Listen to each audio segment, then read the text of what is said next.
ஆதாம் கிட்ட போகும்போது இந்த கனிகள்லாம் வச்சுருக்கேன், ஆனால் அந்த கனியை ஒன்று புசிக்காது அப்படின்னு.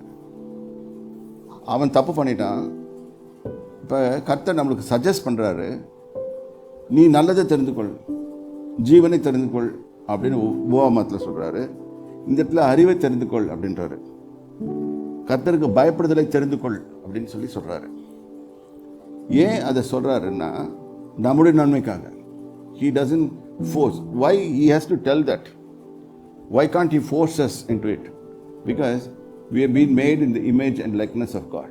அவருடைய சாயலின்படியும் அவர் ரூபத்தின்படியும் உருவாக்கப்பட்டபடியால் நமக்கு அது ஒத்து வராது, நம்மளுக்கு அது அப்ளிகபிள் ஆகாது.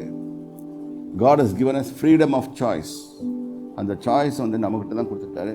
அவை தெரிந்து கொள்றதையும் எல்லாத்தையும் நான் அவர் சொல்கிறாரு, இஃப் யூ கோ கர்த்தருக்கு பயப்படுதலை தெரிந்து கொள்ளாமல் போனீங்கன்னா நீ மாட்டிக்குவேன்.